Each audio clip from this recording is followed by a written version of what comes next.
digital transformation of one of the India's most respected media houses. His expertise in building robust revenue models, coupled with a deep understanding of the evolving media ecosystem, has helped the Hindu group stay ahead an increasingly competitive landscape. With a big round of applause, let's invite Mr. Suresh Balakrishna onto the stage, please. The next 20 minutes, I hope to share something with you. But before I start sharing, thank you, Fourth Dimension, and no thank you to Shankar. For two reasons. I always doubted that Shankar didn't like me. This time it was proven correct for two reasons. One is he keeps me immediately after lunch, right? Which is unforgivable, but that may be a, because he thinks I'm a very good presenter, so I should be after lunch to keep everybody awake. So I will let him have that one. The second is that there were supposed to be two people on stage today. If you look at your agendas, there was supposed to be Suresh Balakrishna in conversation with Shashi Sinha. So not only does he make me after lunch, he takes away my mate who's going to have a chat with me as well. He calls me at 11:30 last night and he said, Suresh, the other gentleman is not coming, you just have to manage for half an hour. Thank you, Shankar, you're really a friend. What would I have done without you? Thank you so much. Well, quickly, when he left me with that dilemma last night, I thought of the crowd that's gathered here and said, what should I talk about? And I looked at it, it's a South Indian Media Summit. So I thought, while most of you all know about South Indian media, I thought I'll try and shine a light on, by the way, notes to myself is because that's what I thought to myself last night, because suddenly I was only one person left, right, out of the two. So I started writing notes to myself last night. These notes led to something. And at the end of an hour last night, I put together some of my thoughts on what's happening in the media space in south of India and why we are so vibrant as a community in south of India. And I decided to call it, this is what I decided to call it. The reason I decided to call it this was because I thought to myself, what is it that South India has given to the world? Right? And I couldn't think of four bigger things than dosa, Rajamouli, Ayurveda and unicorns. Right? Now somebody will argue that no, we also gave idli, we gave this, that, I agree. But my point is, this is just to make a point that the south of this country has been very vibrant and all these are new trends, apart from the dosa, everything else is a new trend which is caught on across the world and where we have contributed. And why does this happen in South India? I mean, first let's talk about why this happens. And for that, I'd like you to take you back to a child. Consider a child being born in India. Firstly, this child is far less likely to be born in southern India than in northern India, given the former's lower rates of population growth. But let's assume that the child is born in India and is born in southern India. And let's call her Nalini Venkat for universal name, could be anywhere in the south with a surname like that. But let's assume Nalini Venkat is born. She is far less likely to die in the first year of her life, given the lower infant mortality rates in South India compared with the rest of the country. She is more likely to get vaccinated, less likely to lose her mother during childbirth, more likely to have access to child services and receive better early childhood nutrition. She's also more likely to celebrate her 5th birthday, find a hospital or a doctor in case she falls sick, and eventually live a slightly longer life. She will go to school and she will stay in school longer. Nalini is more likely to go to college.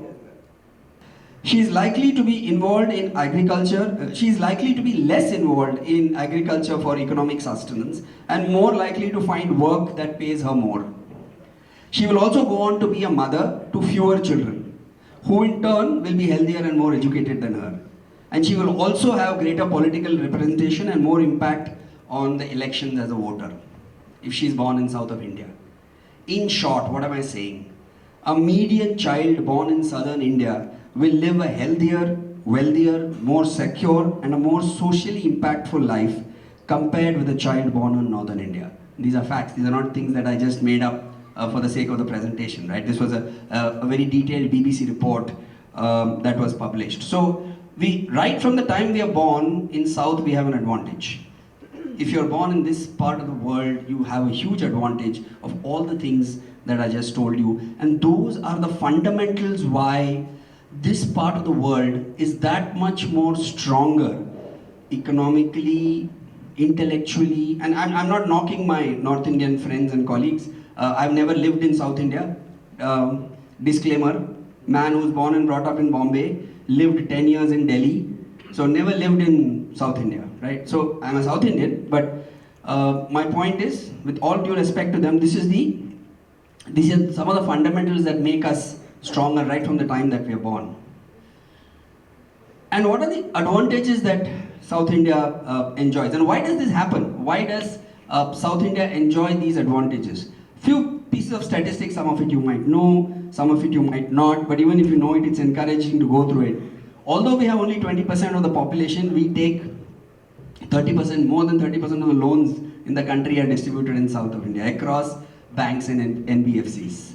Because we take, and the largest category is education loans. In education loans, almost 70% of education loans are distributed in South of India. Tells you something. And 35% of foreign investment in the past 3 years has happened in this region. So if you look at it from any variable, being born here, living your life here, makes you a little more economically independent and economically stronger. In 1993, the South contributed to 24% of the country's GDP. Today, we contribute to 31% of the country's GDP. That's a huge 7% growth in a matter of, 30 years. So if you look at the other variables, I don't want to talk about IT. IT you know very well. Global capability centers. I'm sure all of you have heard of global capability centers, where all global companies are getting designers, lawyers, architects, a lot of back-end people, putting them together under one roof and building their businesses across the world. Right? That is happening right here in the south of India. Most of it is happening in the south of India. 79% of the global capability centers in India are in south of India. 80%.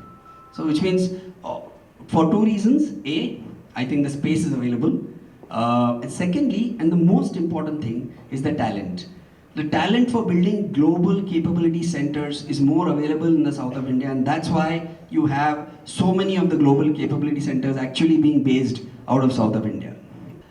And 33% of the households are SEC A and B. I mean, you're all media people, I'm not going to tell you what SEC A and B is. Basically, they are the more high profile households, as compared to the national average of 24%. 33% of, which means 1/3 of the south of India is SEC A and B, which tells you how affluent they are and how well read they are.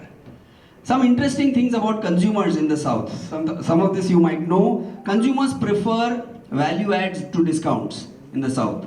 So if you're selling a bottle of oil, if you're selling a bottle of oil, and if you sell 30% more rather than give a 20% discount, the 30% more works better than a 20% discount. That's the way the consumer is wired in the south of the country. Small pack sizes works better. Experimentative consumer, although extremely brand loyal and experimentative. These might seem like dichotomies, they are not, because they experiment a lot with smaller packs. Very strong affinity for homegrown brands, and this is what MNCs struggle with. A lot of MNCs, if you look at the Levers of the world, or if you look at jewelry guys like Tanishq, I was talking to the Tanishq team, and they were telling me Tamil Nadu is the biggest, I'm sure you're aware, biggest jewelry market.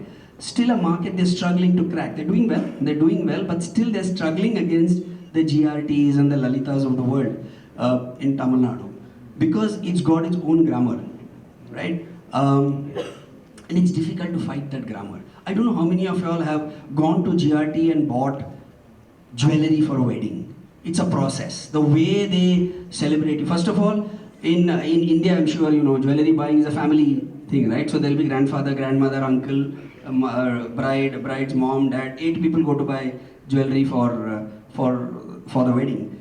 And the whole process, the way GRT treats you, etc., and they make you feel very special. There is a belief.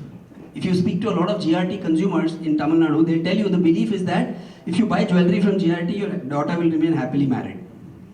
Now, how they manage to do that, I don't know.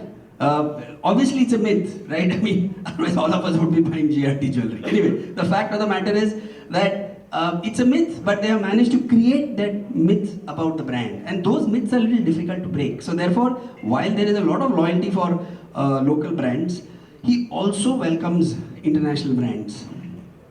Also, very value-driven purchases and a little less of wanting to keep up with the Jonases, which is more a northern phenomenon. Just to give you an example, I work for the Hindu group. I've got 16 directors, 16 cousins who are directors in the Hindu group. One director has a 7-year-old Audi. The rest of them, the highest car they have is a Honda Accord. They don't have anything. And I promise you, I know how hard I work, all of them can afford Mercs. Right? So, easily. And a few of them at that. But the highest car they own is a Honda Accord, apart from one director who's got a 7-year-old Audi. Now, it's the nature of the consumer there. A little more, don't want to make a statement when you get out of the house, don't want to make a statement when you're out there, envy, jealousy, they believe in all this, right? So there are a lot of beliefs that go around this. So as a consumer, very different, but very affluent and can buy. Media consumption, on the other hand, highest. Television, I'm not going to bother you with this, but television consumption, if you see, I'm sorry for it, but it was, these two of, where are we, South, it is watch daily and watch many times a week, almost 70%. TV consumption highest in the south of the country. Mobile phone, this is entertainment channels are almost watched the most in the south. South India, film serials and reality shows work very well in South India. And if you see the first line on top is South India. The others are the other regions, right? And South India consumes film serials the most. Very evocative audience, and they love to live in inside that world that is created by people like Rajamouli. And newspaper reading is the most prevalent in South India. No surprises. Most newspaper readers are in South India. One of the reasons, a lot of the state that you're sitting in, Malayalam, Manorama and Mathrubhumi, giants still continue to be giants, and even post-COVID, they have not lost so much circulation. It's almost 90% of their circulation has come back. Simply for the reason is that they believe in reading newspapers in the South. Mobile phone ownership's highest in the South.